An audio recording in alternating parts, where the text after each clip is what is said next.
order the Common Council meeting for Agenda 5th, 2013. Can we stand for invocation?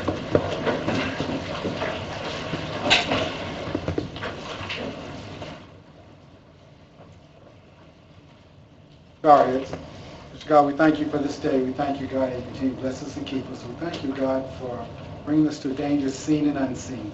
We ask you to continue to be with this council, continue to watch over them, give them the strength they need. Continue to watch over their families, continue to help us all to understand that they've got a job to do. And it's not an easy job to do, but we thank them for not thinking it's robbery to give up their time to do this job and also allow us to be a great community. We ask you to continue to bless our community, continue to bless all of our first responders. Be with them and watch over them. We ask you to continue to be with the homeless in our area, bless them and keep them. Continue to watch over them, help them also, Father, help them to continue to know that they are cared for, they are loved, and they are persons who really want to see them to be able to survive and continue to have better things for them and their families. We thank you, God, for letting us have a caring community, that we try to do the best we can to work with everyone. We ask you to be with our mayor, be with all of our officials that work for our city, continue to be with all our staff, all the persons who take care of us no matter what the job may be. We know that's important to our city and our community. Continue to watch over our state, watch over our country. In Jesus' name, amen. Amen. I pledge allegiance to the flag of the United States of America and to the republic for which it stands, one nation, under God, indivisible, with liberty and justice for all. Roll call. Councilperson Smith. Present. Councilperson Zastavny. Here. Councilperson Payne. Here. Councilperson Gill. Here. Councilperson Glover. Here. Council President Sellers. Here. Council Vice President Julius. Here. Councilperson Owen. Here. Councilperson Samuel. Here. Let the record reflect all council members are present. Approval of the agenda.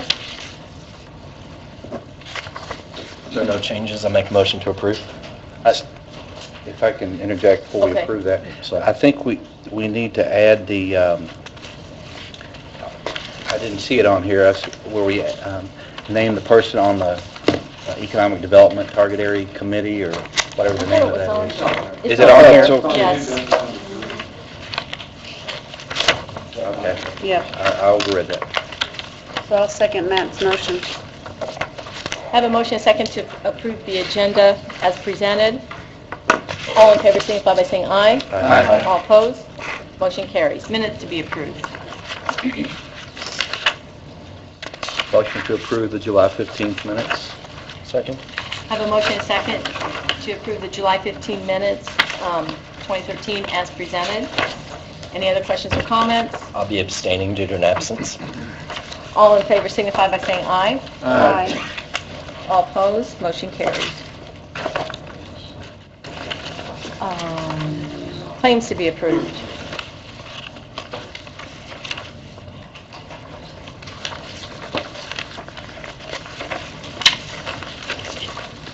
Requesting approval of general claims in the amount of $1,454,714.93. Amy, I got a question for you. Okay. Under council, under the security pros, the second one down, it says surveillance replacement for $11,500. Do you know exactly what that was for, or does anybody on council know what that's for? I didn't know we had any issues and something to get replaced, or... There's another one later for, I think, $9,000 for the exact same thing under, it was toward the back. I don't know what that is, but I can find out. It was on the page 16, under Building Authority, the very top line, surveillance replacement, $9,000. And that might, No. I don't know, but that might be for this building because I know they were on a different surveillance system and it wasn't working well. Well, now, I'll tell you this, we had a lightning strike too a while back, and the Okay. building commission got an insurance check, and then we allocated some funds for some new updating and new equipment. So I'll bet you that's what it is, but I don't remember seeing that we got the reimbursement from the insurance. I don't know what the dollars were, but I know there was something to do with that. Amy, I had another question for you. All through these different departments, we're talking about our Verizon telephone bills. And I know last year we revisited and separated it by departments and tried to get phones in proper departments and everything. Are we there? Because man, we're still paying a lot of phone bills. I'm not 100% sure about that, and I've even heard talk of maybe changing providers, but I'm not sure if that's going to happen. And that might be due to trying to clean up some of this, some of the accounts. We'll have to buy stock. Yeah, we ought to buy stock, that's right. I have a question on page 2, at the bottom. The bottom 2, there's Shelley's Florist, but their alignment and on steering and, I think it's the wrong payee. It should be more of a maintenance or a garage rather than a Shelley's That Florist. does look incorrect. The bottom 2. I We'll just get thought- those corrected. Yeah. There was another one, Amy, under, and I think, it might be right, but it might be a correction. It was under street or sanitation, and it said Boggs Household Laundry and Cleaning. That was, page 13, under sanitation. Hey, it's a small amount, it's only Public comment. $46, but it just stuck out. Well, it's pest control. laundry cleaning. You might just try and get it categorized there. Okay. I don't think it's a biggie.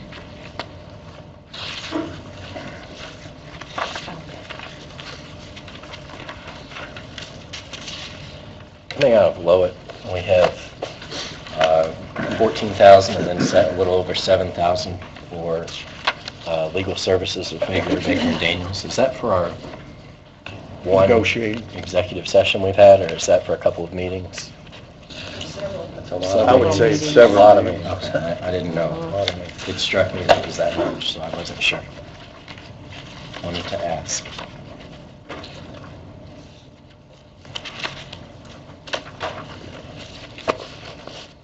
I'll make a motion to approve.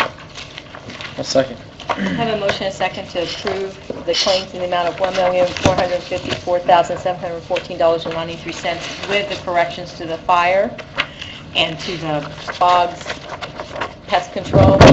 And also, if you could check on Security Pros with that under the council and see where that is, what that was for, the replacement for. Okay. that I'll would check be and send an appreciated. email out and let you know. Are there any other questions or comments? All in favor signify by saying aye. All opposed? Motion carries. Parks?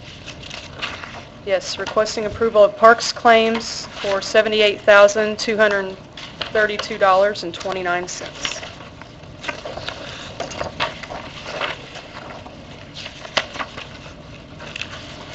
It's all you, Chief. Motion to approve. I'll second. I have a motion and a second to approve the parks claims in the amount of $78,232.29. All in favor signify by saying aye. Aye. All opposed? Motion carries. Thank you. Vicki, do you have anything? No, ma'am. Department head reports, Mr. Markley?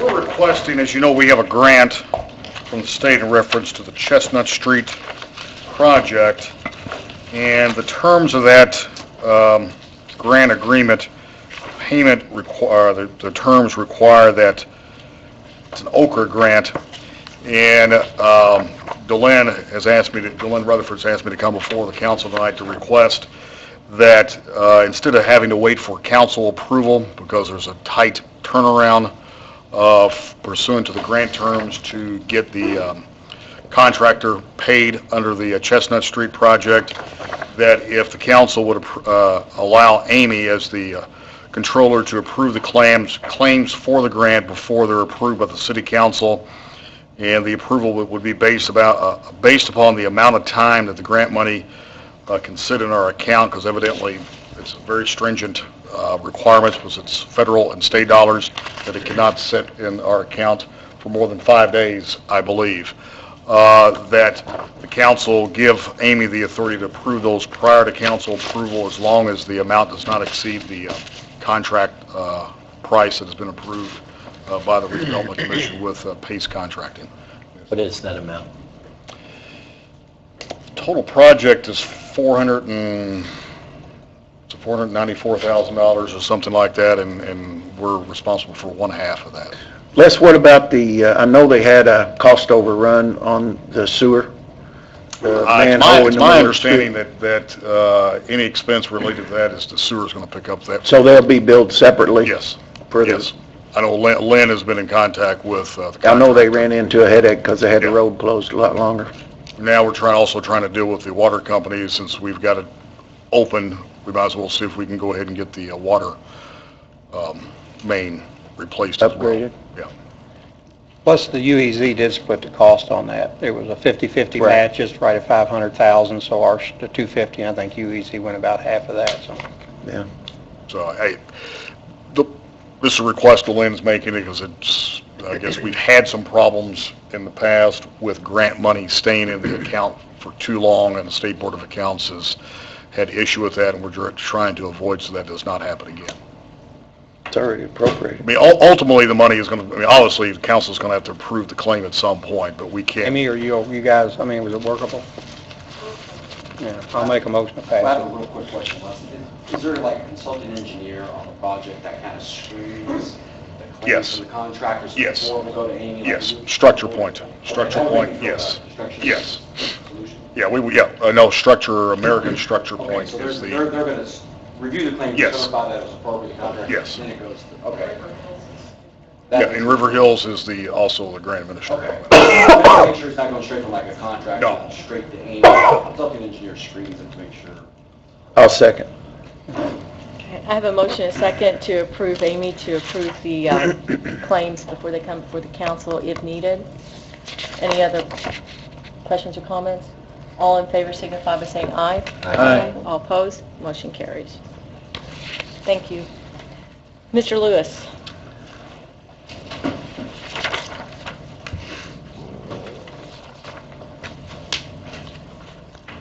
Yes, this item in your packet, this was, the council voted at the last meeting pursuant to Mr. George's request that a letter be sent on behalf of the council to the redevelopment commissioners and to the UEZ board members, requesting that the 10th Street widening project include in its scope a comprehensive study.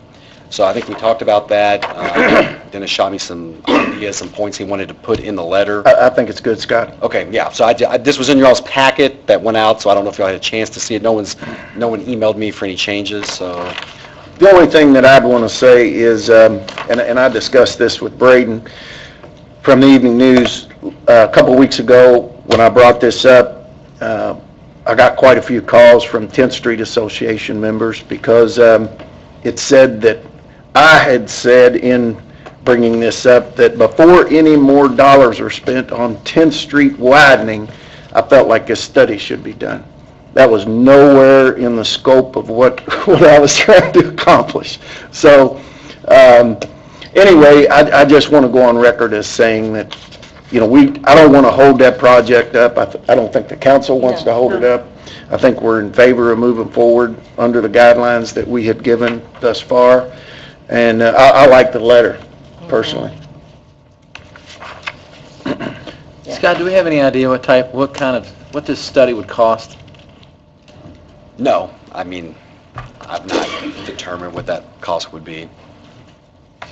I mean, because I'd hate to spend $100,000 on a study to come back and tell us exactly what most of us think and say, well, it's a great study, but what use is it?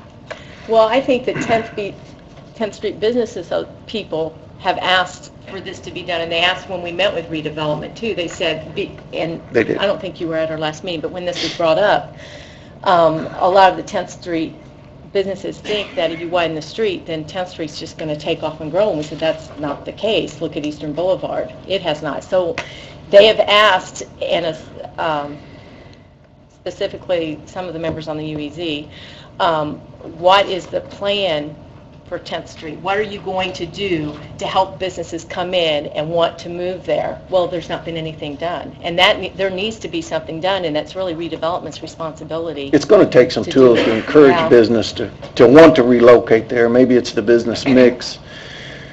you know, maybe it's getting some of the older strip centers into new hands. I don't think that you're talking about a huge study. You might even put an RFP out, UEZ and the redevelopment might decide what scope of work they want, put it out there, and I don't think it's going to be real expensive. I really, you know, it's only a 1.5 mile stretch of road, so, you know. And to make the area look nicer. I think we need to optimize the money. We're spending a ton of money. So if we could spend a little bit of money to make sure we get the most out of the project, that's all I'm trying to do. And I don't disagree with it. I mean, when I read it, I see 10th Street widening. Widening is one thing, redevelopment is another thing. So I don't want to mix the two and expect a scope over both of them. You get where I'm going? I mean, Yeah. we've said we're going to widen 10th Street. We don't really have a plan to redevelop that area. And I think there's been mixed signals sent, and I just think when we send out this study, I don't necessarily know that we're going to get a whole lot back than what most of us are thinking, that we're going to widen it, there's just not going to be this tremendous amount of growth just because you widen the street. Well, that's our point. Yeah, they may come back with that. That's exactly, And they well, and come I back think with that's that. what we expect, so I just don't want to spend $100,000 for somebody to tell me exactly what I... And that would be their call. I mean, we're not going to tell them what to spend. No, I mean, they could always say yeah. no, They first have of all, to by say the no. request, but, Yeah. and not that I represent either board, but probably the best way for them to handle it, I know Les is their attorney, if they want to pursue it, obviously, I think getting an RFP, send out some RFPs to a few consultants, so then they can compare the cost or reduce the scope, just to make sure that it's not going to be excessively expensive. So there's Right. ways to handle that. Okay, Right. sounds good. But technically, if at Charles' pleasure, if you're going to approve this, you do need a formal vote to Right. approve it as a body, I to need a have the motion. president sign it. I'll make a motion to approve. Second. Have a motion and a second to approve sending this letter to the UEZ and to redevelopment, just to ask for comprehensive study for 10th Street. All in favor, signify by saying aye. Aye. All opposed, motion carries. Kim Calabro? Oh, hi, Kim. I was Delenn earlier, now I'm Kim. This is the salary ordinance, or the amendment to the salary ordinance that has been presented to the council previously and has passed on 2 prior readings. It's my understanding that the only change or changes that has been made to this version that is on third reading tonight is the change that was requested by the council at the last meeting, which I believe, and correct me if I'm wrong, because again, this is not my Wastewater. ordinance, Expertise. is that under city clerk, the title of one of the personnel was changed to second deputy. There was also one on, That chemical, chemical. Oh, the one, Wastewater. yeah, I forgot the the smell guy? older, yeah, the smell guy. The older guy.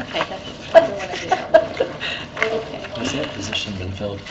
Wastewater air control specialist. Make a motion to approve 2013 OR 22 on the 3rd. Smell guy. Are you ready, Les? I'm ready. I second that motion. Have a motion second to approve ordinance 2013 OR 22 on the 3rd and final reading. All in favor, signify by saying aye. Aye. All opposed, motion carries. Amen. Ms. Deering, till next week. Yeah. Requesting approval on the 3rd and final reading of 2013 OR 24. This is request for additional appropriations. So moved. Second. Have a motion and a second to approve ordinance 2013 OR 24 on the, was it the second, third? Third. On the 3rd and final reading. All in favor, signify by saying aye. Aye. All opposed, motion carries.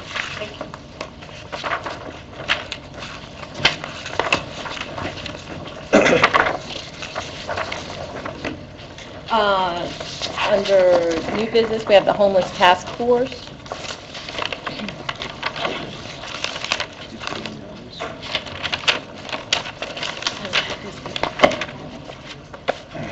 I will have these people. Good evening. Hi, Beth. Hi. I'm Beth Keeney, for those of you who don't know me, and I'm accompanied tonight by Amy Burnett Jill Sagesser, Kelly Curran, and Reverend Jim Moon. And we're going to talk to you just briefly about the Homeless Task Force and what we've been up to, and then we're going to hit you up for a little bit of money. First, I just want to thank you for hearing from us tonight.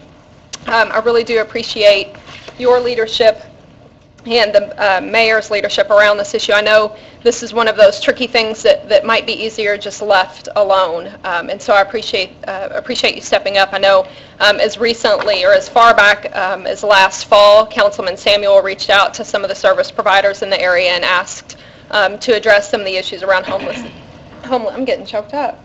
This is what you guys do to me. Around homelessness, and then the mayor formed the task force, and so we've been meeting. And we've talked to many of you about what we've been up to. We were initially charged with coming up with some policies around homelessness, and we did that, and we recommended those to the mayor, and they were implemented, I believe, by the Board of Public Works. And then we started to make progress on some long-term plans. I don't believe in reinventing the wheel, so we reached out to some other communities of our size around the state and around the country and said, what did you guys do? How did you start to address this issue? And what we kept hearing back were plans to end homelessness, a 10-year plan to end homelessness.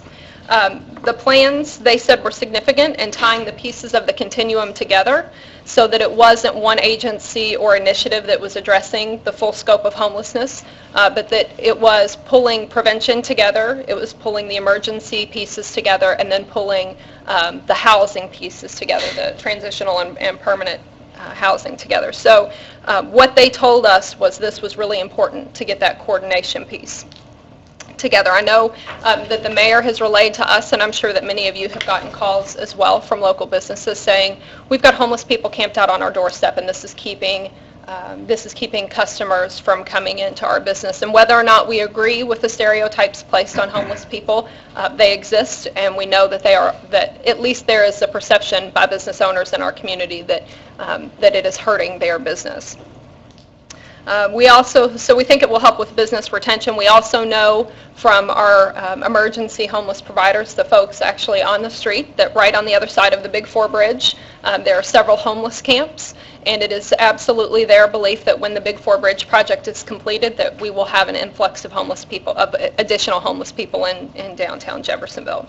So we think really that coming up with a comprehensive plan, starting to take a really strong look at the pieces that are in place, and tying those pieces together will help not only with business retention, but also might help recruit businesses downtown, and also may take some of the pressure off of our police officers and our hospital and our other social service agencies that are seeing the effect of homelessness that isn't properly managed with case managers and those sort of things. So our plan at this point is to operate through the Board of Public Works. We don't want you to give us money directly. We want it to be managed by the city. These are city funds. We'd like to issue an RFP and seek a consultant to put this plan together. We really think that by having an outside person take a look at the pieces and also help bring all of the players to the table, that we will be able to move forward with a comprehensive plan. The nice thing for not just the community but for the service providers as well is that the plan can help generate funds. You know, when you go seeking a grant for a nonprofit, a lot of times funders want to see a plan. They want to know what data you're drawing from and what outcomes you can expect. And by having a comprehensive plan in place, that doesn't just help homeless people in Jeffersonville, but it does help the nonprofits around the area that are serving homelessness. So we went to the Board of Redevelopment last week, and they gave us $15,000, and we're here tonight to ask you for $15,000 as well. You won't see us again asking for funds. We believe that this is where we are going. We're going to get a plan, and part of that plan will be where we go from there. So I don't anticipate that you will see us again asking for funding. Beth, can I ask you a quick Sure. question? This is to hire a consultant to get a plan of action, correct? Not a study, but to put a plan in place that we will move forward to really addressing the real issue, not study it. I mean, you can have all the studies, but this is to put a plan of action together. Am I hearing you right? Well, I don't think that they're mutually exclusively, so to be Okay. honest with you, I think in order to have a plan that makes sense and works for your community, that you have to really take a look at the nature of homelessness as it exists. So we think that they will pull from data that has already been collected, such as the point-in-time count, which is collected every year, and we anticipate that they'll talk to our agency and to other social service agencies in the community, and from the information that they gather, come up with a plan that makes sense for our community. So it's not to restudy homelessness. I think that you could speak to certainly Haven House or Exit Zero, and they could tell you all about the nature of homelessness. But what we don't have is a plan for our community to rally around and to address it. And so that's really what we're asking for. Okay. Couple of questions. Okay. You probably expected a lot of questions. That's okay. I brought backup. So. All right. How long do you think that this study will take? I don't have an answer for that. I wouldn't think that it would be any longer than, and I'm just guessing here based on other studies, I can't see the study taking longer than 12 months to put together, because I do anticipate that it will be town halls and community forums and lots of outreach to service providers to pull it together. But again, that's something that we anticipate being fleshed out through the RFP process. And that links to my next question. I think that we need to move forward. I think that we need, in the RFP, my concern is that we need to make sure that we ask them to touch, put boots on the ground, touch Haven House, touch Absolutely. The churches that are involved, touch Life Springs, go to Louisville, because I think we're a little unique in that we have 1 million people over there, and we're kind of becoming a bedroom community. In that 12-month span that this study is being done, and I just found this out this morning, and I guess everybody knows that Rose Hill has been sold, and all of the residents are to be out by, I think it's September 1st. September 1st. So, we might have some issues facing us pretty daggone quick here, and To be quite honest with you, we have issues facing us today. No, I mean... Yeah, I mean, and I said 12 months, and I definitely don't want to commit to that because I'm not the person doing the study. And I think you're right on with Haven House and Exit Zero and Life Spring and all of the agencies that serve homeless people, because without their input and without the services that they provide, we can have the best written plan that the country has ever seen, and it won't mean anything. Exactly. Because we're not forming an agency here. We're trying to pull the pieces of the agencies that exist together. My 2 cents. Thanks. I had a question, Beth. I was thinking there was a study that was done the last few years. Am I thinking There wrong? was a study, well, there have been several studies done. Every year we do what's called the point-in-time count, and that's organized by the state, and that's where we go out and count how many people are homeless on a given day. Several years ago, there was a study that was done and funded through the Southern Indiana Housing Initiative and through some private donors that took a look at issues around shelter, whether or not we needed another shelter. So I would expect that a lot of the information in that plan may still be relevant and could be included and incorporated, but what we're really looking for is taking it to the next level.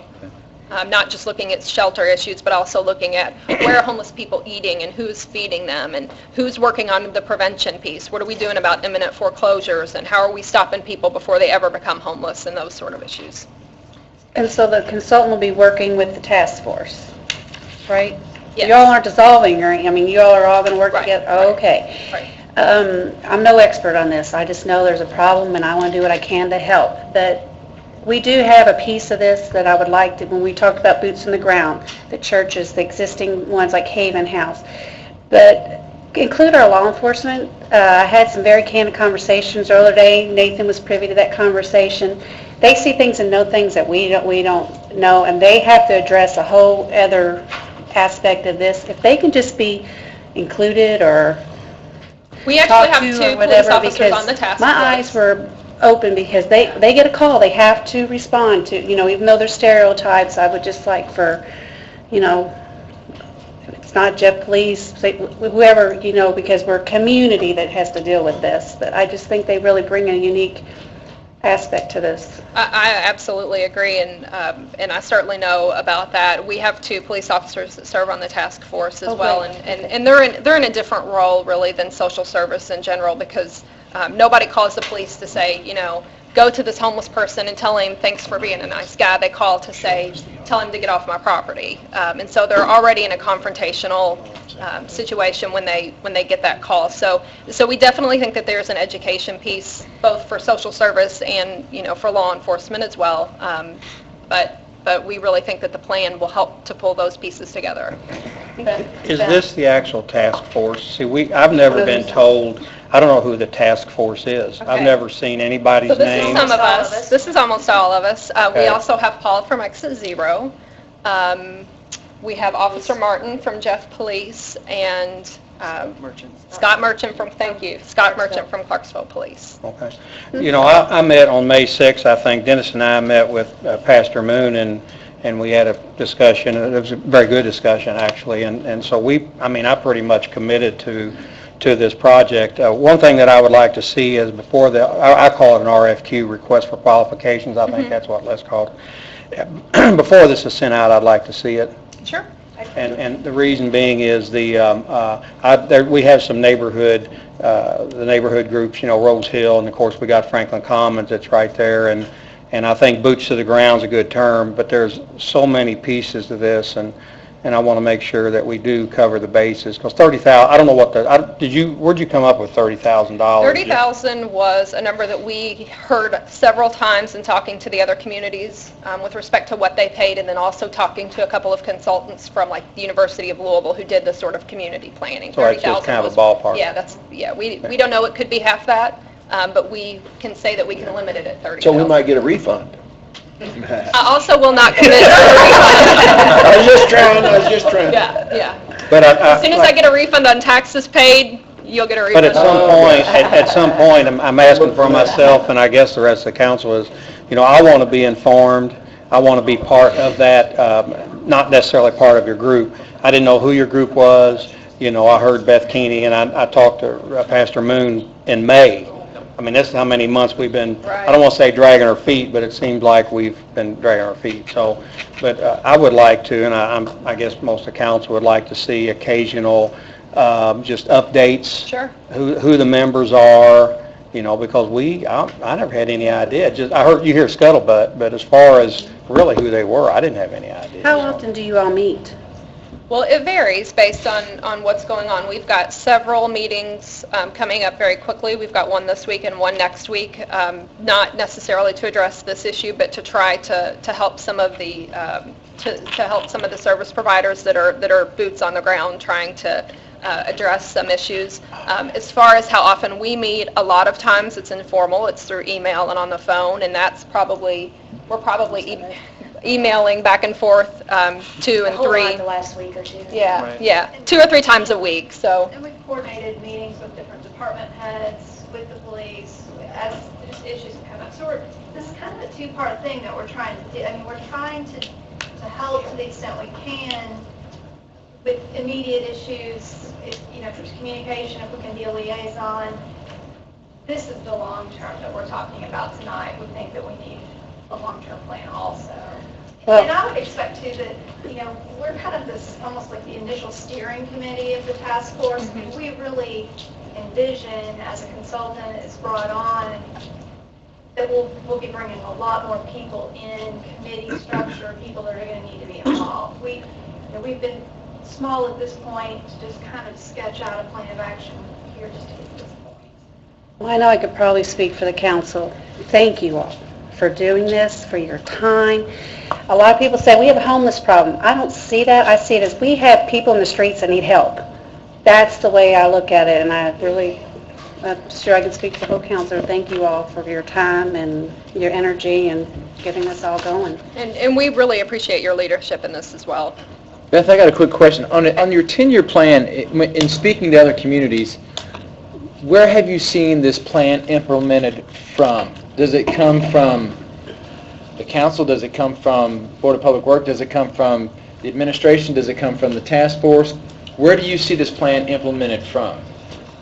Yes. I knew that's where it was. It means all across the board. I mean, everybody's pitching in to do this together. That's what the plan does. It brings all these organizations you just mentioned together to say, this is what we're going to own as a city, as an administration. It brings everybody on the same page. I think that's the hope, that everybody gets on the same page when we go forward and say, this is our city's plan to help some of the least of these people. We have what's called the Southern Indiana Housing Initiative, which is sort of a provider consortium, and there are a lot of housing providers represented around that table, and I could definitely see that group taking ownership long-term of the plan and making sure that key pieces are implemented. I can see this group staying together and working to see it implemented. I think that part of the plan is going to be how that happens. It's going to be the stakeholders and the timelines and the action steps. So I can see it going a couple of different ways, and I think that that's going to be an important part of the planning process. Okay, and to Councilman Smith's point, in your all's organization, or in your task force, do you all have what I would call a formal organization where you have a president, a vice president, or somebody? I mean, because the problem you run into when you don't have that is you're going to get 5 different messages from your group coming to us instead of one message. And I know that information is probably what's going to help us more than anything. So the only thing that I would add moving forward is please, for me speaking, I would like one voice, one person that says, this is what we've decided or what we would like to see, instead of 5 different people sending emails and texts and phone calls telling me 5 different things. So that's the only thing I would say moving forward, because I think communication is going to be the key in getting this all wrapped up together. So, but thank you for your time. I appreciate it. Beth, are there, I know that a lot of times there's planning dollars from grant dollars from state or federal. Is there any that we could access for this, so we're not having to use just dollars that we have not appropriated for this, or? HUD funds the majority of homeless initiatives. Everyone's HUD funding has been cut as of late. And to get HUD funding, you have to go through the state of Indiana, which means to go through Indianapolis. And in general, I have found that process to be very difficult and burdensome. I don't know of anything, Jill's the other grant writer in the group, I don't know of anything I checked immediately into available. that just because we don't like to come and ask for money if there's some other money. We'd rather come and say, can you match this, than to ask you to just flat out fund something. But the type of money that may be available, and as Beth said, it's been cut drastically, and I'm sure others in the room could attest to that. All the service providers are being cut, and if there is money for planning, it's not available for this type of planning. It's specific to certain uses, and this is not one of those. One other thing I'd like to add, when we do this, when we come back with this plan, when you talk to your consultant, is there a way that you can touch base with other communities to find out how they made people realize that this is not a downtown problem? I don't live there, so it really doesn't affect me, so it's really not a problem. How do we communicate that to the city of Jeff? Because I'll be honest with you, most people you talk to, unless they go down there and see it, they don't realize it's a problem. And my fear is we get a great plan, but we don't have any more participation than what you have now.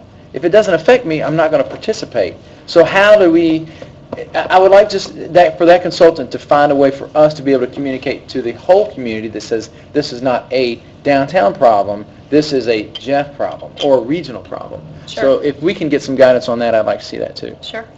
And I think that's something that we all as a task force have discussed a number of times. This is almost an education piece, that a lot of people think homelessness is about emergency shelter or about people and that's not it. We all know somebody that might be a paycheck away from being homeless.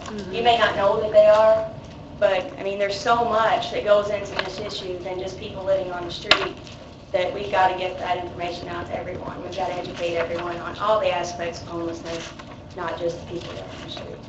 Hey, Jill, in your opinion, we were talking about grants and so forth.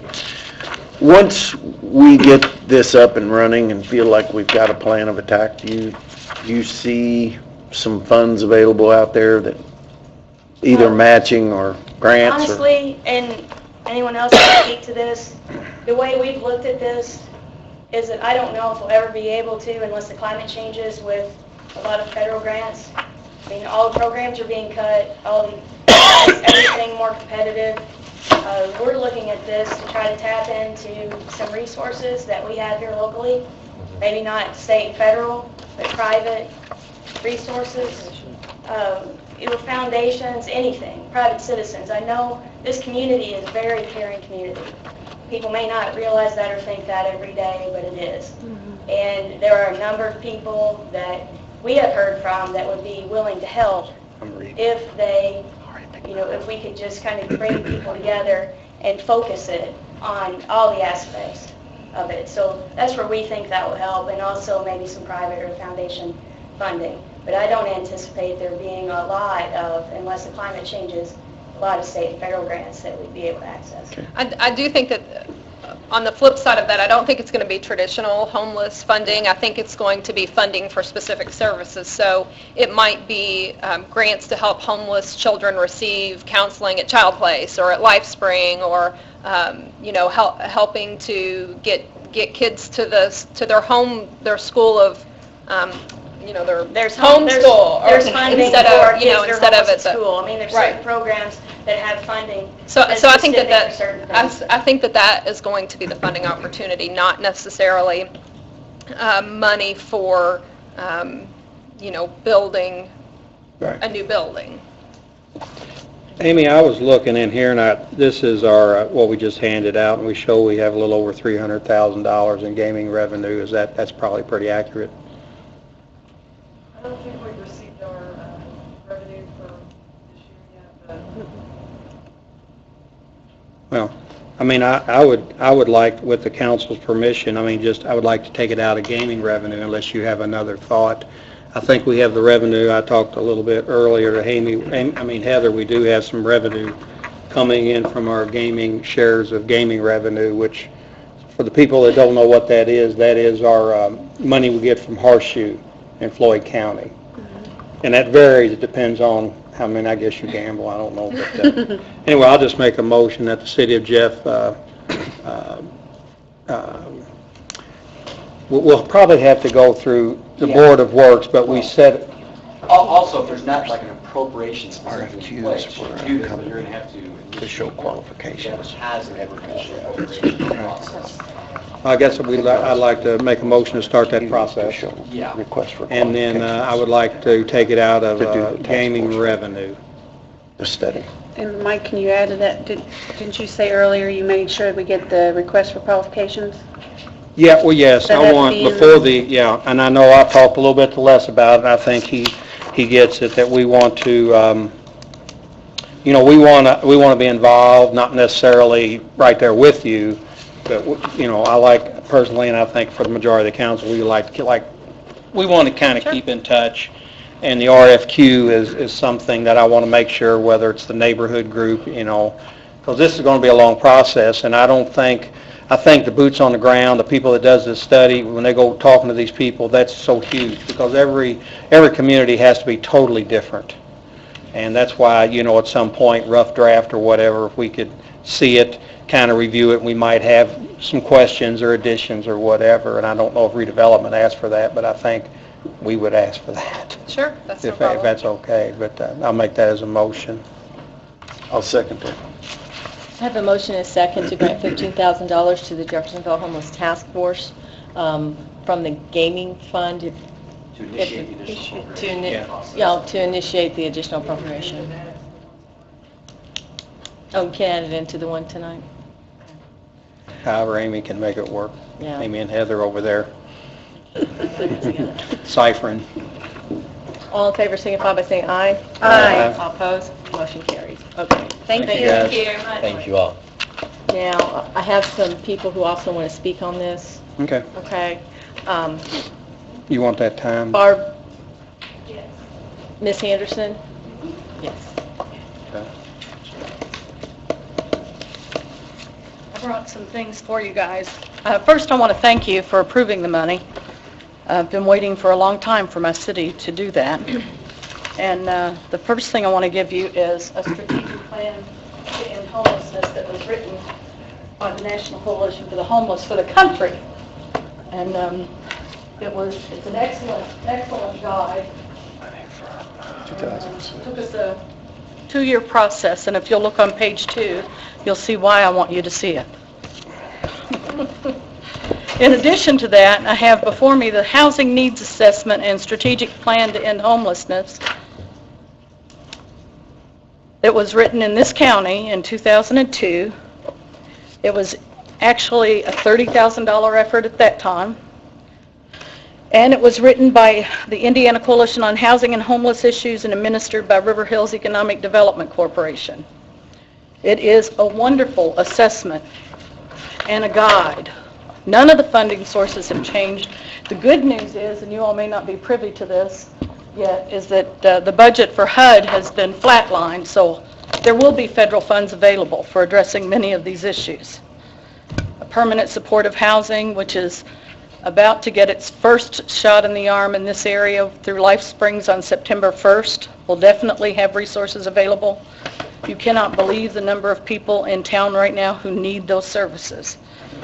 I also know that, and I'm giving you these things because I think the council needs to educate itself while the task force is doing work. Work that's already been done is still very pertinent. The 2010 report that Beth cited, we actually told the state if they implemented it, we'd sue them for it because it's inadequate information that did not include all the service providers. So these did. And I applaud the task force for going forward and saying that all the providers will be at the table. I hope that happens. But one thing you have to have on a 10-year plan as required by law is consumer participation. So I would ask as you give the $15,000 that you also ask that homeless people be appointed to that task force. At least 2 should be on it. Too many times I've heard people say, wait till the plan is written and we'll do it. But the voice needs to be at the table. And that's what the National Coalition would tell you, and that's what the 10-year plans by law require. There's also a wonderful book, and again, these are all informational tools for the council. If you can't pay the fine for being homeless, the city will give you shelter, and it's your city jails. And that's the truth. $1,265 a day to take care of a prisoner in jail, and it doesn't cost you that much to house them. But we don't do that. And we haven't done that traditionally. If you hear a little frustration in my voice, it's because the Cordino Group authored the first plan to end homelessness in 1994. Then the Affordable Housing Strategy to End Homelessness was written and authored in 2002, and the city received a copy of that. It was a county-wide, not just a Jeffersonville, because we didn't see it as just a Jeffersonville problem. We thought it was a county problem, so we went to the commissioners, and we asked the commissioners in Floyd, Clark, and Harrison counties. A total of $105,000 has been spent on studies today. So I want your word as a council that this is not going to be an empty study. I don't want a $30,000 study that's going to sit on a shelf and in 10 years we come back to talk about it. I want a study that's going to be implemented. So I want your full commitment, not just your monetary commitment today, because it takes money to do this. And for people to say that government doesn't have a role, there isn't a city in this country that doesn't plan around how to serve poor people, except mine. And we are now starting to get there. But everybody, every small town I've ever talked to, understands that it takes city money to do it. And it's not just city money, county money, private money, donations, whatever. But I do think that this move is encouraging. I will ask again that you do what is required. And as a task force, I would hope that since you're giving $15,000, you would have some appointments that you could make to that, and at least 2 homeless people would be considered for that. Thank you, Barbara. Thank you.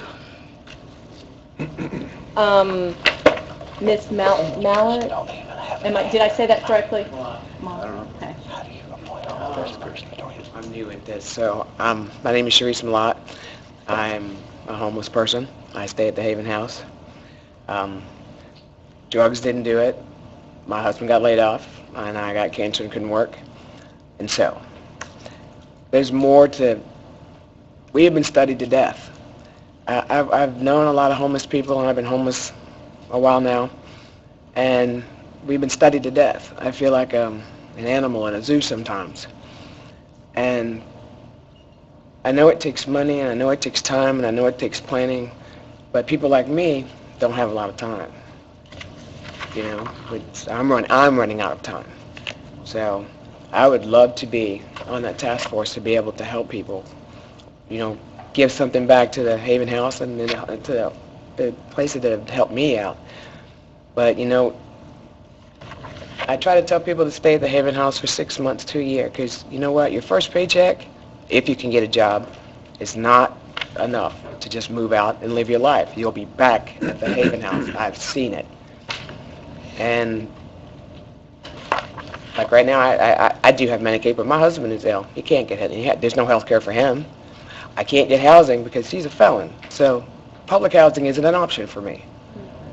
I can't work, so I can't help him build up the money that it's going to take for me to move anywhere. So, you know, there's a whole lot of different things that go into trying to not be homeless.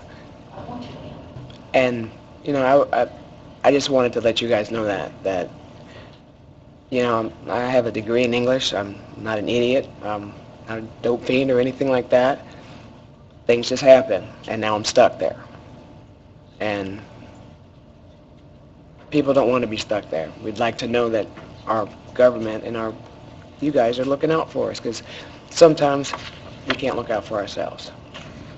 Thank you. Thank Thank you. you for coming. Mr. Lewis?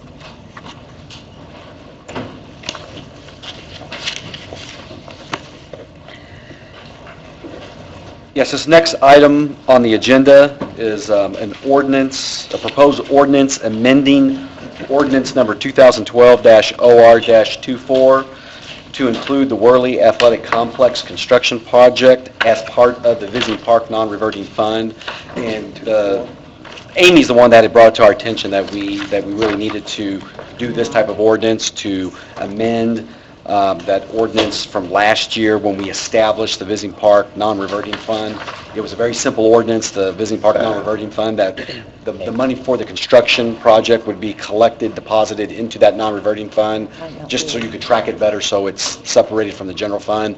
So now that we're doing the Worley Athletic Complex project, the proposal is just to amend that non-reverting fund to allow us to put all of the Worley money into that non-reverting fund to pay all the claims and expenses for that project, just so it can be tracked better, separate from the general fund. Ms. Conlon, is this number 25? 25? Is that right? Yes, sir. Oh. Make a motion to approve on the first and second reading. Second? I have a motion and a second to approve ordinance 2013-OR-25 on the first and second reading. Any other questions or comments? All in favor signify by saying aye. Aye. All opposed? Motion carries. Mr. Lewis? Okay, and the next item is council appointment to the Economic Development Commission. That's one of those commissions by statute, which we do have an established Economic Development Commission, just that currently there's one appointment. Technically, it's a nomination that the council makes. By statute, the mayor appoints all 5 members to this Economic Development Commission. Pursuant to statute, there's 3 members that are directly appointed by the mayor, there's 1 that's nominated by the city council, and there's 1 member nominated by the county council. But the way the statute reads, once the city council and county council nominate who they want to be on that commission, it's kind of a ministerial role, meaning that the mayor shall appoint whoever they nominate. So he can't nullify, it's a procedural thing. And there's no limitation, like, you know, some commissions or boards, you can't have an office holder or whatnot. It could be an office holder. I know the county council on these type of little economic commissions, they always nominate someone from their own council, so, I mean, it could be one of you all. I've or- spoken to Marty Chalfant. He said he would be willing to do it. When does this board meet, and when does the commission meet? We don't know more. We don't know more. Do you have a, Meets as needed. as needed? Yeah. Occasionally, there'll be certain bond issues that will come up that are not really city bonds, but certain businesses will be issuing bonds. His brother's a developer. He does a little bit of that. He's a great guy. So it's not a very active board. No. I would second that. It's best. I can't make a motion. I didn't make a motion. Do you need a motion for this? Yeah, you need a motion to formally nominate someone to be appointed. I would make a motion to nominate Marty A second. Chalfant. Ed. I'm a motion and a second to nominate Marnie Chalfant. Can we do discussion? Yeah. Do you think it'd be possible, but since there is several members of the council, that maybe he can just come to a future council meeting, introduce himself or something, so? He's been Sure. Yeah. Okay. I think there's a number of us that are not too familiar with this individual. I'm So- sure he would do it. Yeah. Yeah, I know, he came to a number of redevelopment meetings, he's on the BZA, Board of Zoning Appeals. What else did he do? He's been to some meetings in the past. Yeah. Is this an annual appointment? Or is this an at-will appointment? It's at will, but they're staggered terms, like, I don't have that statute. Staggered terms, Well, this would be, because the mayor appointed two from last year, so this would be, this one as a third, or whatever year we're in, that would be the staggered. Because he's got two. This is really just for Menards. There's nobody in town. When I'm done, probably. Actually, I think the county council, they did nominate someone. I don't think it's probably been sent to you guys. They usually do it every year. Usually they nominate someone from their own council, so I'll check into that. Can we get a copy just to email when we found out who this body is, just for future reference? Yeah, but I think they may have to have a meeting this month, so I think they need to do this probably tonight. I think it's Monty Snelling and, You're talking about the mayor's appointments on this, okay. who is the other person on Jack? this thing? LaGrange. Kevin Kevin LaGrange. LaGrange. Kevin LaGrange is who they have. We just make sure that we get the members and the terms sent to the clerk's office so they can keep that on record. Any other comments? I have a motion and a second to appoint Monty Chalfant to this board. All in favor signify by saying aye. Aye. All opposed, motion passes. Mr. Thank you. Merkley.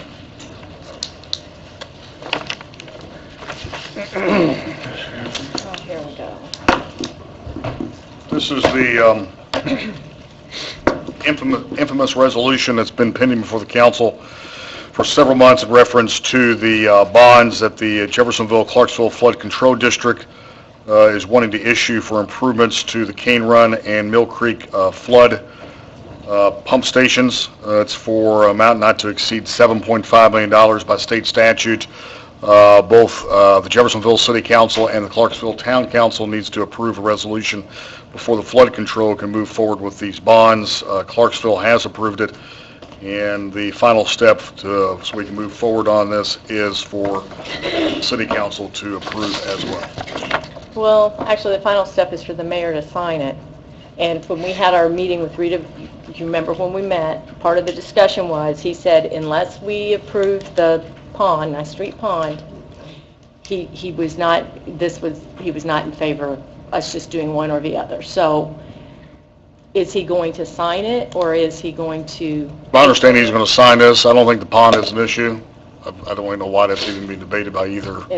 That was one of the things. Because as you know, we accepted a development proposal from White Reach Development to develop 10th and Spring, and part of that development, the preliminary proposal, which we're in a very, very, very early stages, is to include that pond. Right.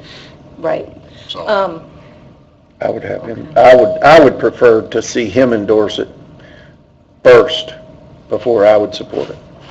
Les, just for the record, on Wednesday, June 26th, between 4:50 and 5:50, which is actually 5:55, we had 3 inches of rain, and roughly 12 city blocks flooded. And at our meeting, which was the following Monday, we met with the flood control, and you might have been there, I don't remember. But one of the questions I think Nathan asked, but there were several questions asked. One of the questions was, would the pumps have prevented this flooding? And the gentleman speaking at the meeting was Mike Lanham, who's over the flood control. Would the pumps have prevented this flooding? The answer was no. Did the pumps even kick on? The answer was no. One of my questions was, as the president of the board, the mayor voted against this, and I don't even know what the vote was, but I know the mayor voted against this, and if he would be willing to vote for this. And his comment was, well, he didn't have the facts, or, which we got a lot of facts, and the question was, would you vote for it? And he didn't answer that. He said that he would not veto it. That was his answer. And I think Ed brought up a good something, and I don't want to speak out about that, about what happens if something with if we float these bonds and our revenue doesn't pay for it, how does it get paid for? Remember that discussion? Yeah, I do, and it would probably be on a pro rata share based on your levy, so whatever we're short, we would be responsible for on a percentage basis. Probably, we're, about a third of the county, so we'd be responsible for more than a third.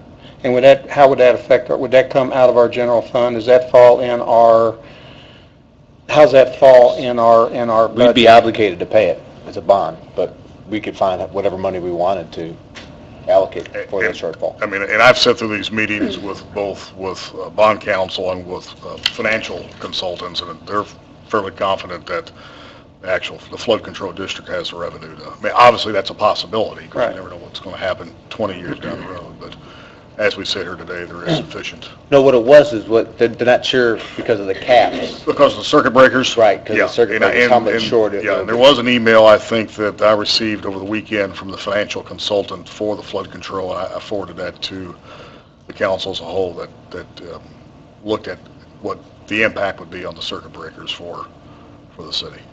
So, but I mean, Mike's right, the mayor did state at the meeting that he would not veto this resolution if it was passed.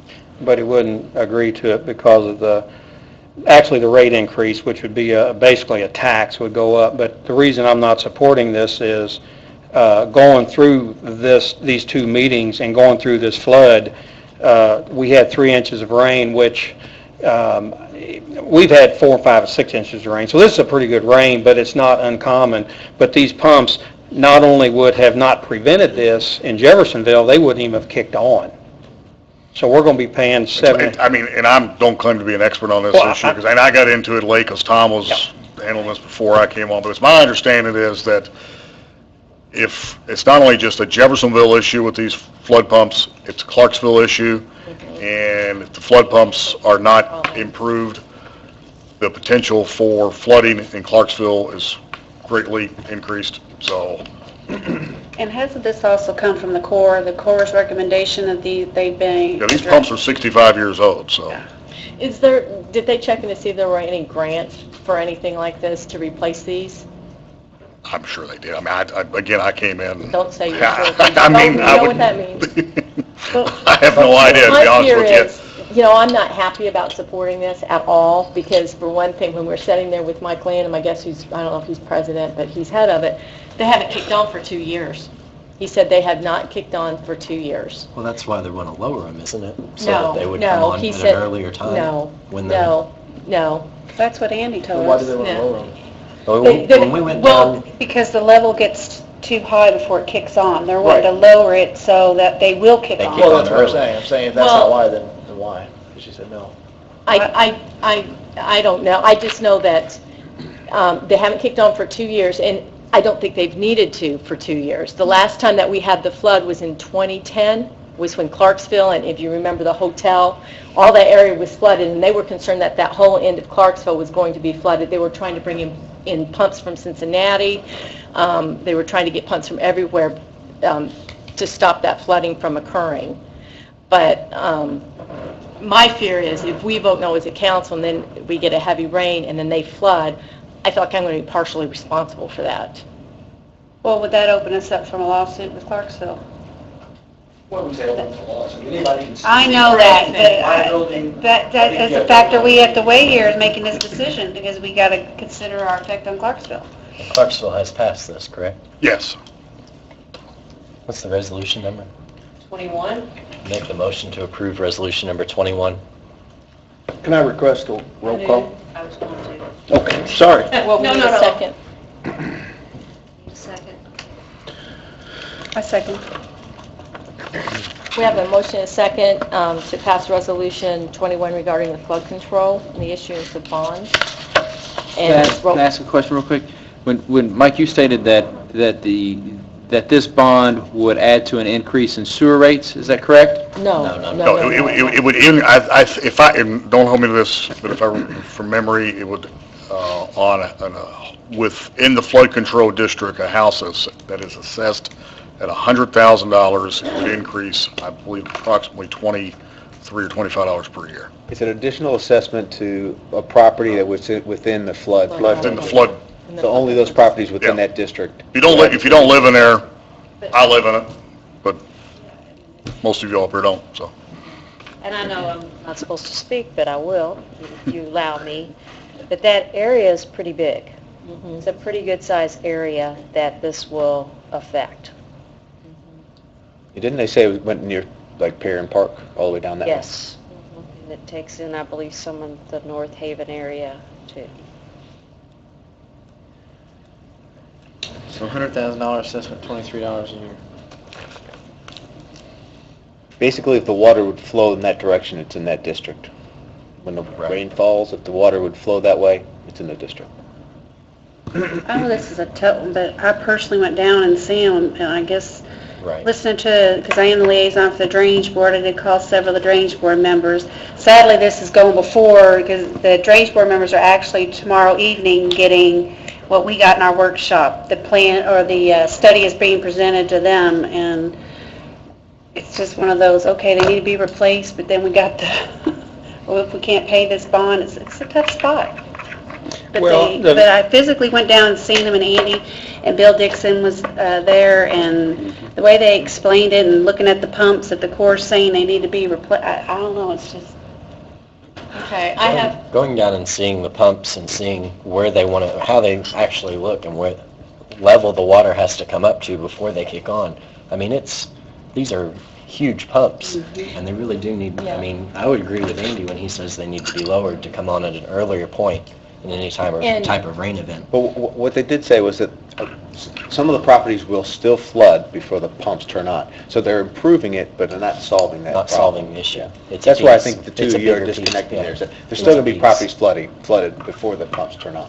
Yeah, and just so everyone knows that this problem actually was, I think they found it out, they told us in 1965. So that's how long this problem has continued, since they discovered that there was a problem and that they were not... Kept kicking the can down the road. Right, and so it's our turn. Not to further complicate it, but I went to the Clarksville meeting, and I asked them, I said, because this was one of the reasons for the canal in Jeff, to solve Jeff's flooding, right, and to resolve it for the other surrounding communities. And I asked if we had the canal, would there be a need to do this, and we were told no. And so we're spending, this is only for one of the pumps. There's another station, they said, because we can't do them both at the same time, or we have to do a referendum, get everybody's opinion, we're going to break them up into two. One was Mill Creek, the other one was Cane Run. Right, this is the Cane Run pumps. Right. So we're going to spend almost $8 million to do something on a pump that wasn't even used for 2 years, and then we had the other, behind Frank's Steakhouse, that area, we're spending money in that area. If you start adding all this money up, we could have built the canal. And so, and had economic development. And so that's a frustration that I have, is we're piecemealing these little projects when we could have had a fantastic project. And now we have a bunch of land that we're trying to deal with. So I just wanted you to know that if we had I was told by everybody there that if we had this, the canal, we would not have a need to even address this. So, and the other pump that's why I'm going to vote about $5 against million, it. so it's going to be like a $12 million plus to do both pumps. With no economic development. Well, I think most people's kind of figured out where they're going here, but, I have a hard time raising taxes, whether you call it a user fee or tax, you can call it whatever you want, and we haven't resolved the problem because we still have the flooding, and that just goes back until May. when we had our 3-inch rain, and the pumps didn't even kick on. They wasn't even, so, I mean, I don't know, I hate to raise taxes and spend $8 million and not solve a problem. Has nothing to do with the canal, I understand exactly what you're saying. It's just, it's a reality of you're raising taxes, not resolving the problem. Do we know so with the $7.5 million, they are going to lower the Lower the pump. would the pumps have kicked on in the 3-inch rain if we lower? Mike Lanham said no. No. The problem is, the water that collects downtown into the bowl, that goes into the poo pond, that ends up traveling, is choked down so much that the flooding is there, and so these pumps aren't really affected, no matter where the pumps are. When you choke that water down until you get it there, it's not going to matter, and we're being choked down. So these pumps really primarily help the people in Clarksville? Yeah, I would think so. Wasn't it pointed out that these pumps wouldn't kick on before the water was, unless the water was above the 96-inch pipe that goes to Cane Run? So really, the water's backing up into Jeffersonville, and these pumps aren't turning on. If the pumps come on, the water's being pumped out, the water can flow through the 96-inch pipe onto Cane Run. It's not going to solve the issue, but it's going to help alleviate some of the flooding concerns. I mean,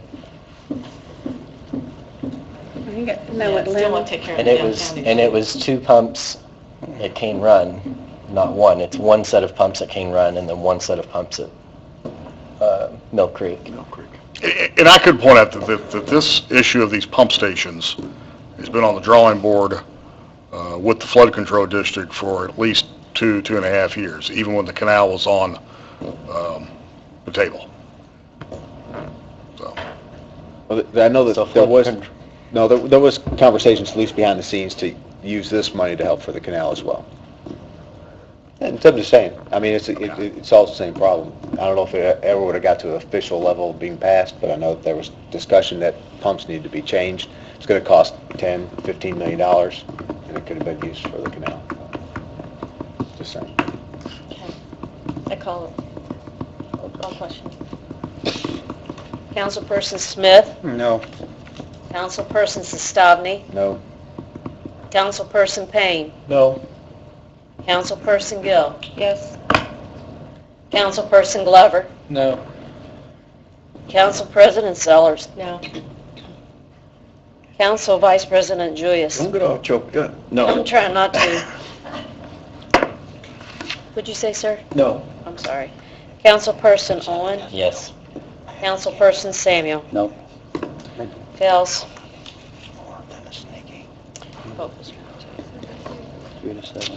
Yes. Mr. Merkley? Next. This is an ordinance to rezone property located at 2004 Utica Pike. You have in front of you ordinance, and you should also have the staff report. This was given a favorable recommendation by the Planning Commission, and I'm hoping the petitioner's here, Mr. Gersney.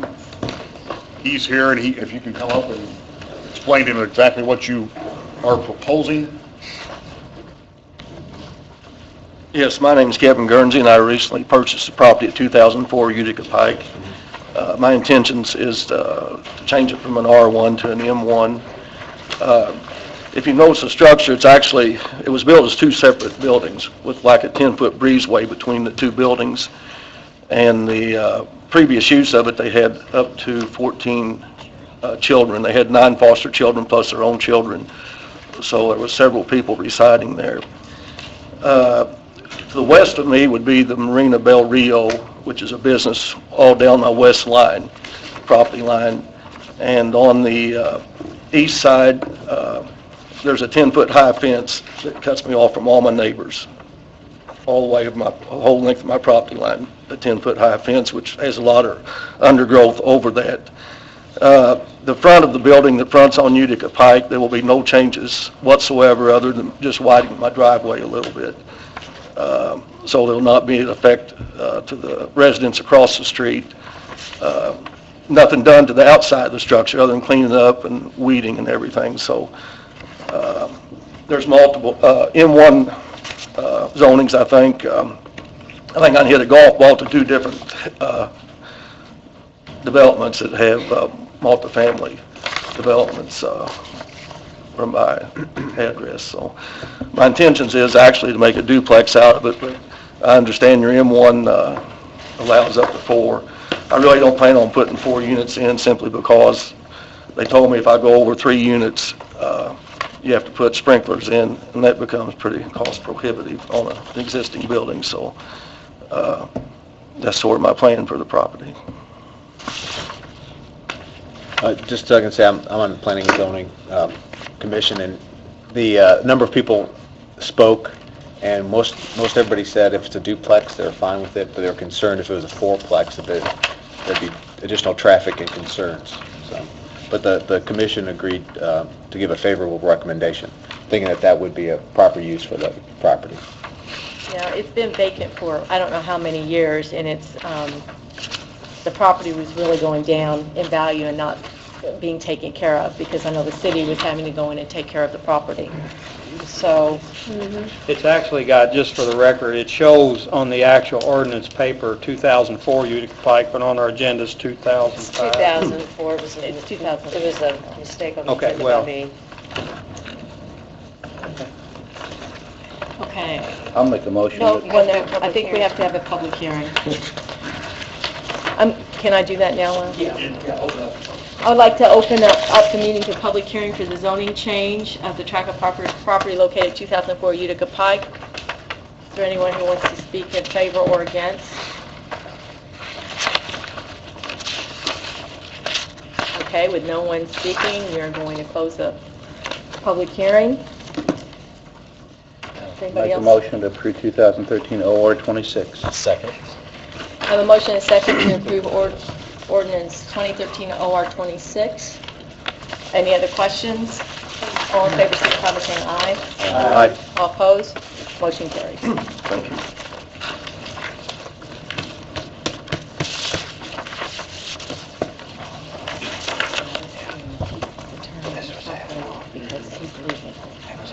Because they both signed up for it.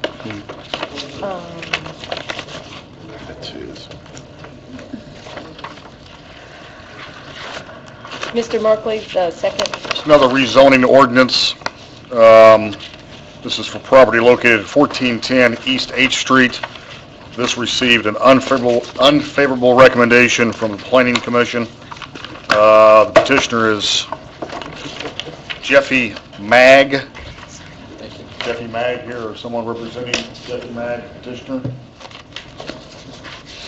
If I recall, this is property that is currently located in the Old City Residential District on H Street. And they're wanting to rezone it to neighborhood commercial so they can operate a business in this area.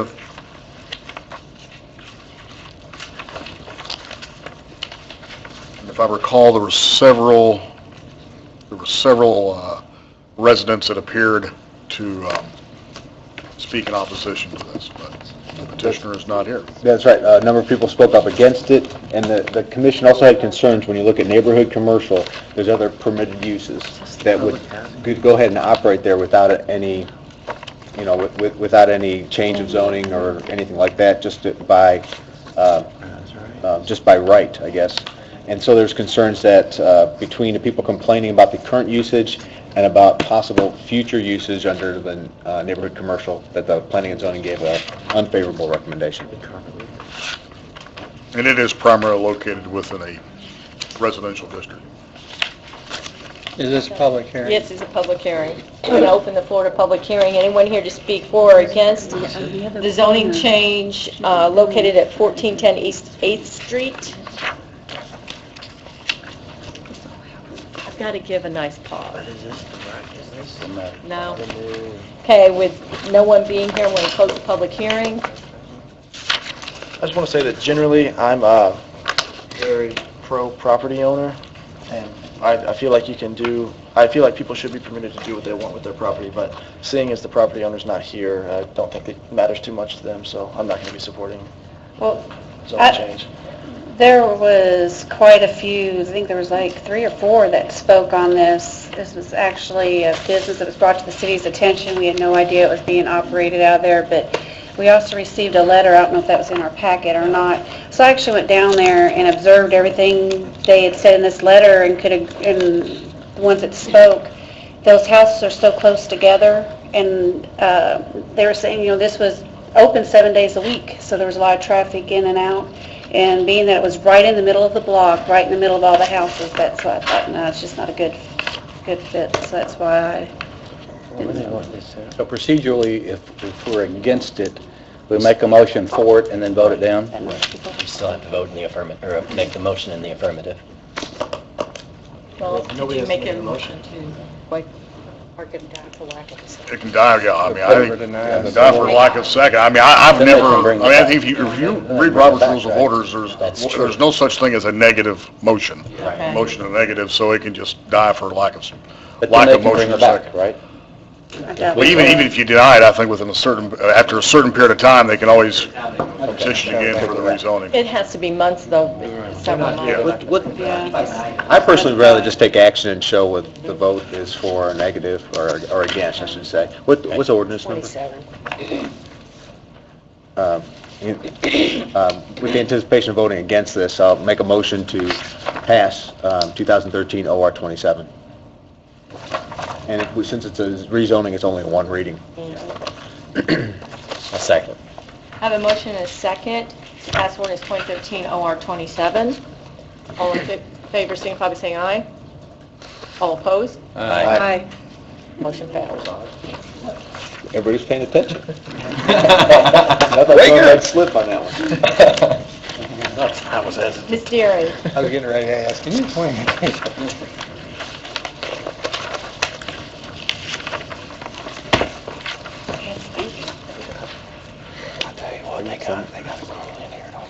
What you have before you is an ordinance requesting transfers of funds within the same department. And going through the budget process, we went through and just are trying to clean up some problems that are on the current ledger.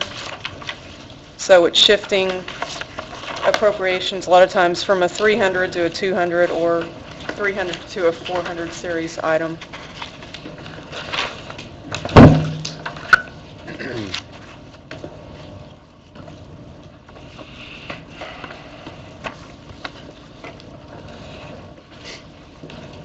Motion to approve 2013 OR 28.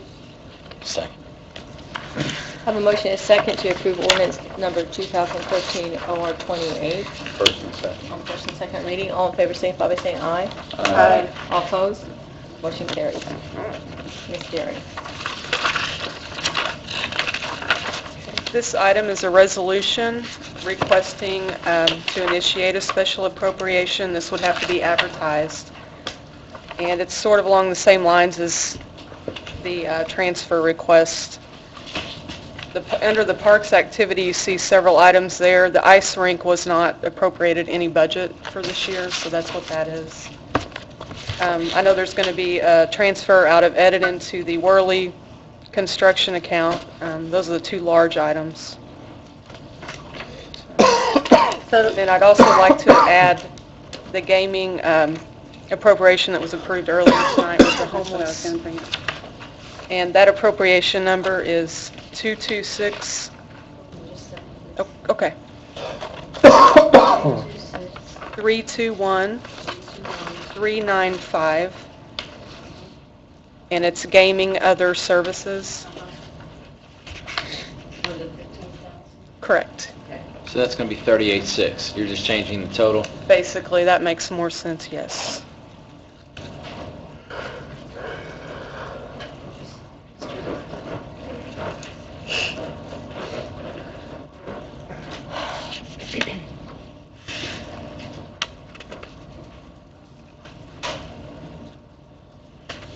What's the resolution number? 22.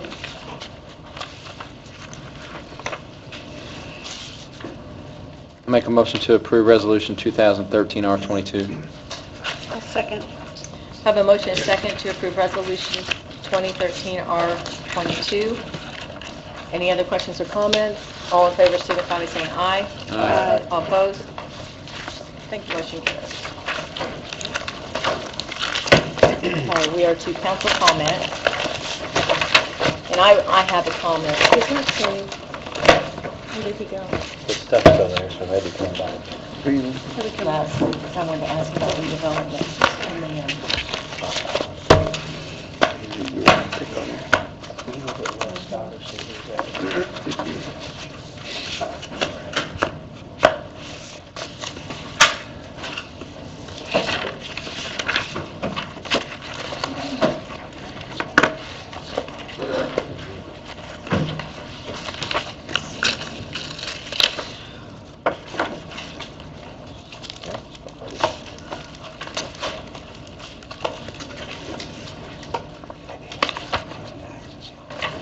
let me make sure all this.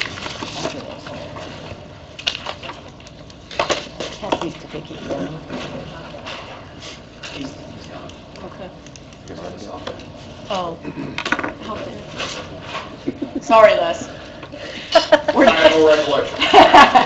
We're to council comment, and I'm not picking on you because you're here, you're redevelopment attorney, so I'm going to have to ask about the contract that I read about in the paper about the fire museum and about the, I guess, was it the Clark County Museum as well, were both contracts signed?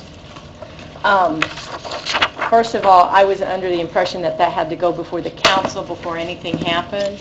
Those leases approved against my advice. And I realize that, and I wanted to give you the opportunity to state that. My advice to the commission was, correctly stated in the paper, was, my recommendation was the approval of the proposals both for the fire museum and the Clark County Museum should have been rescinded because their response did not comply with the terms of the Right. And I read something, the RFPs were open before the meeting? That was not, Okay. I opened them up. Okay, all right, great. That was good.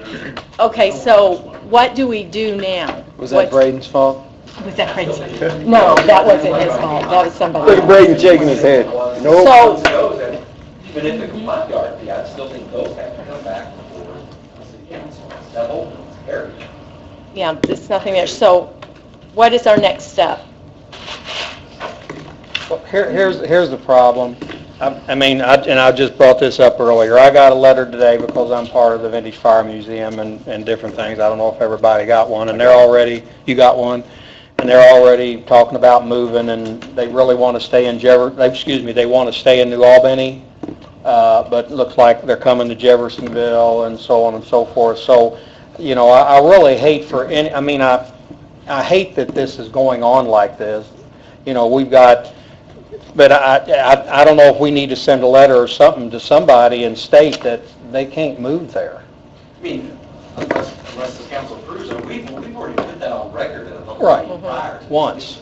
So it should not be, in my opinion, it should not be any surprise if the entities before, we've put it on record in a Right. public meeting, it's been in the paper, I've been very clear on my points that any project within that area, all of those development areas, if it's not part of the existing plan, has to be approved by the city. So what, But that's not Mr. Merkley's fault, so. No, So we're not what blaming do anybody. we need to do now as a council? What do we need to send a letter to both the redevelopment, another letter to the redevelopment commission, and to the two museums? Yeah, I think once again, if we have a paper. And my question is, do we want to, do we want to wait for another 2 weeks? Because I would not mind going ahead and signing it myself as council as the president, saying that not on behalf of everybody else, but just so we can get this, so they know that there is a conflict. We're not, it's not fair to them, and I think, and I agree with what you're saying, and I read, Les, I think he done the right thing, but I think it needs to be something else sent out, because there is some false sense that these boards, that everything's okay now. They don't know the rules, they don't know the law, all they know is it was approved, and okay, let's pack up, and that's not the case. I have one more question too, as far as zoning. Is it zoned appropriately for these, for museums? No, we never changed the zoning that came before us, So I and don't we even never think, changed the still zoning. another process from zoning is required as well, I believe. The whole thing's wrong. And it's unfortunate. But it's not fair to the two museums. To keep being led astray. They're being led, and it's not fair to them, and I don't know, do we make a motion or a suggestion as a council to reiterate what we have said in the past and at least let them know, because it's not fair for any of them to start investing money, moving equipment, whatever the case may be, when really, I don't know, I guess. Well, does it make sense just for you to send a letter to redevelopment asking that they clarify their vote and pointing out that they don't have the authority to do that unless it comes before us first? And secondly, sending a letter to those museums stating that the leases that were voted on were null and void, invalid, and please don't pack up and move because the doors aren't open? I mean, let's be honest. That's the way I would. I mean, that's... I mean, take the vote and authorize me as the attorney to send those. But I mean, even less, the redevelopment attorney said that it's not a legal lease. Well, I I'll make think- that motion. But Les saying that is one thing. For us as a council, letting the museums know that and letting redevelopment that, hey, I will state this, and we never got this far to redevelopment because it happened very quickly. The issue, and Scott and I discussed this previously, is, I mean, initially it was my opinion that the council did not have to approve it. Then we had an opinion from Ice Miller that we did require council approval. But since then, I've spoken with Ice Miller, but I do not have anything in writing to that effect. Ice Miller said since it was property owned by redevelopment and we're not selling the property, but only leasing it, that it would not need council. So. But my whole thing It's is, a gray area, and you were wanting to make this redevelopment, not you. Redevelopment was wanting to make this a museum district or whatever. That's a change of the plan. That was supposed to be the canal area. That's a total change of the, well, of course, the canal wasn't in the plan either, because it was never added to the plan. But it's a water conveyance Yes, a water area. conveyance system. but I think it makes sense for Scott to say, look, we need some clarification, and before you, like I said, before you pack up and move to Beverly, then it's not. I think it's only fair to them. Okay, we have a motion and a second. We have a, Go ahead. go ahead. We have a motion and a second. All in favor of Scott sending a letter to redevelopment and to the two museums, signify by saying aye. Aye. All opposed? Motion carries. Okay, Mr. Smith? Just one quick thing is, and you know, we talked a little bit about a business license when somebody comes in and they want to start up a business, a very minimal cost, let's say at $25, really just to take care of the overhead and costs.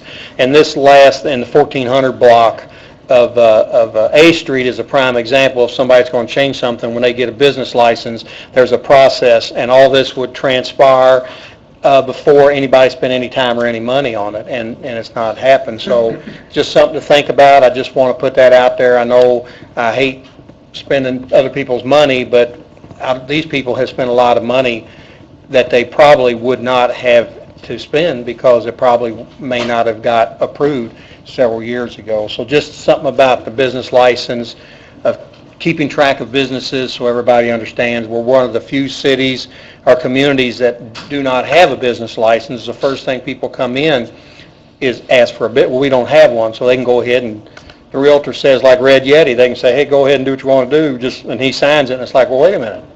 You know, so that's where the business license would actually save some of these businesses some money up front. So something to think about. But if they don't know that they need to go through the proper procedures to get zoning changes, why would you assume that they would know to get a business license? They Well, one called me- thing- Excuse me, okay. I'm sorry for interrupting, sir. Okay, you're fine. Not- You know more And than then me. I'll let you, I get calls all the time. I got two calls last week from two different doctor's offices that want to move over into this area. First thing they ask me is, how much are your business license? Yeah, well, I mean, I couldn't guess we just say, well, we don't have a business license, but you do know that you may need to go through the proper procedures to get a zoning change? We do. We do, but there is... Perfect. And then there are That's great. businesses who do it intentionally. because we don't have business license, so then they open wherever they want, and then until it's still too do late. that. And that happens frequently, and it really involves code enforcement and takes a lot of their time. Right. Well, they- I they just, continue and to do again, that I'm without business not, I'm license. not pursuing it, I just, Right. this is a prime example, getting back to your original question, this is where the real estate will come in, the real estate people. They know if they come into Jeffersonville and I can lease you a piece of property or whatever the case may be, that's my job. Right. If I know as a, tell you, by the way, you have to go to the city, the clerk to get a business license or whatever, I'm just saying Well, that's they an can still avenue. say, hey, you're going to have to get a zoning change. I mean, everything goes back to that still. Most realtors don't do that. Well, they wouldn't No, say they anything about don't. the business They license don't. either then. Well, I don't know if they, but I just, I'm just something to think about. This may have been, it's just a thought. I just want to put that out there because Mr. I'm dragging my feet about it, but I want to help the businesses. I want to get them resolved. I want to make sure they adhere to stuff, and it's just a thought. I just want to put it out there. Okay. Thank you, Ms. President. You're welcome. You're La welcome. Presidente. I'm sorry. Mr. Zasavny. I just wanted to say, the soccer and football complex moving fast. They're ahead of schedule. But soccer is going to be played behind the Cassie building.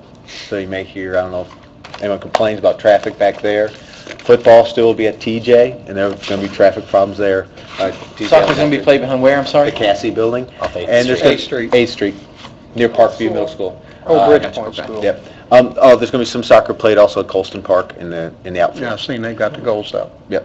So just That's to let exciting. everybody know what's going on, but the AML is ahead of schedule. They think they'll be able to plant grass in end of September, maybe early October. And if that's the case, the grass might be good enough to be able to play soccer in the spring and football in the fall. It'll be good to go. Okay, great. And on that subject, somebody came to me wanting to know about, I guess they're a traveling league that has used CCSA before as their home field. Yep. And should I send them to Paul Duckworth for recommendations on a new home field, or? Yes, you can do that. Okay. Yeah, that's probably, is it Southern Indiana United, SIU? Yes, I think so. Yeah, direct them to Paul Duckworth. Okay, thank you. Councilperson Payne? No comment. Councilperson Gill? I wanted to remind council that tomorrow is National Night Out. If your neighborhood's not participating in one, please turn on your porch lights. And we had several people speak tonight on Barbara Anderson brought up about the task force, but we have no appointments. We didn't appoint that. We didn't create that. Actually, we get very little information on that. I know she made some requests to have homeless people on that, but I think that's something that needs to be brought to the mayor's attention because, yeah, we don't have any appointments, so I didn't want Barbara to think, okay, the council, it fell on deaf ears, but we don't have an appointment or have anything to do with that. Who's on the force? Right. Oh, yeah, I didn't know 2 police officers were on there, too. And then also, Major Lynch sent us all out a email today on the training simulator. If you all can make it Friday, the August 9th at 1 p.m., it'd be great to get a demonstration on something that we're hoping that we'll have support on getting. I know back when they had all-day training, I know myself and Nathan and Matt participate in that as long as Greater Clark School System. It's a great training tool, but once you see it in action, it'll really turn things around for you. So if you can make it, great. That's all I have. Councilperson Glover? Nothing. Councilperson Lewis? Councilperson?